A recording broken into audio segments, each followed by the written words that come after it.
is up, everybody? James Jackson here, back again with another video. If you're new to my channel, I do tips and tricks, news, and reviews for the film and video making industry. So if you do like the content here, please make sure to subscribe to the channel and hit that bell so you can stay up to date on all the content going forth. So more news involving Canon. So we got some leaked photos of the lenses that they're going to announce, including the very controversial lenses, the 600mm f11 and the 800mm f11, as you will see right here. So as you can see right now, this is, I believe, this is the 600mm f11 you guys are seeing right now in this picture. And if you guys could tell, this thing is very small compared to what we know for the 600mm and the 800mm of the EF lenses. This thing is freaking tiny. It also has DO, which is diffraction optics, which basically means that it has optics designed in it. So when you're at those slow apertures like f11, you actually are going to be able to keep the sharpness of your image. But I think this is the reason why Canon really took advantage of this.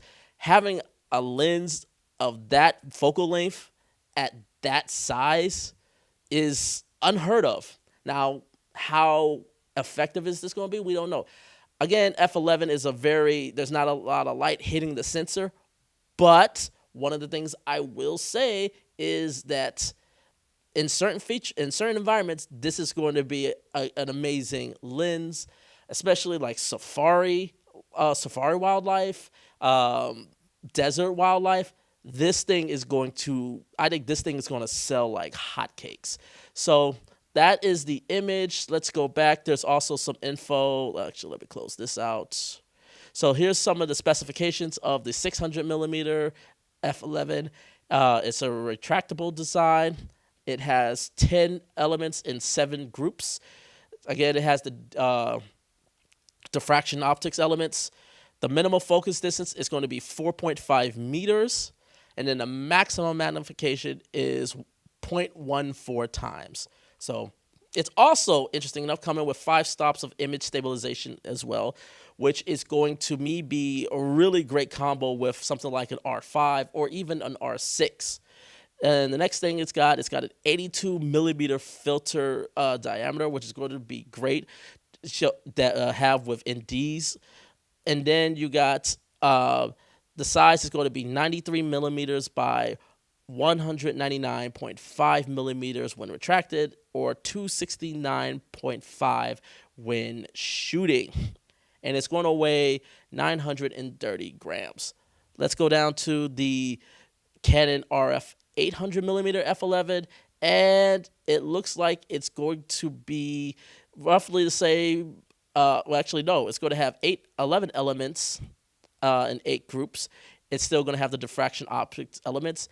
The minimum focus distance is going to be 6 meters. The maximum magnification is 0.014 times. It's going to have 4 stops of image stabilization compared to the 5 stops of the 600mm, and then a 95mm filter thread. So this one's going to be if for some reason you need additional neutral densities to bring down light, this one is going to be a little bit more difficult to do.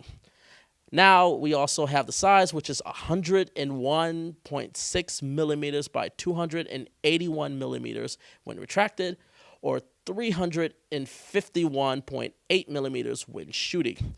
And this one is going to weigh 1,260 grams. So this is our first looks at them, and let's see if there is another one of the 800. I think this is the 800. Yes. So this is the 800 for you guys. As you can see here, again, it's a little bit bigger, but man, is this thing still tiny compared to what the original like EF versions are. So to me, this is a definitely interesting design. This is definitely not for me, for the type of shooter I am, But if you are a wildlife photographer, especially if you're someone who does safari and desert photography, I would love to hear from you guys, or even like wildlife video shooters. What does something a lens like this sort of how what are your thoughts on a lens like this? I would love to hear from you guys. Leave a comment below. Again, subscribe to the channel so you can still get updates on all the things that we're going to get ready for that live stream. And until next time, take care, everyone.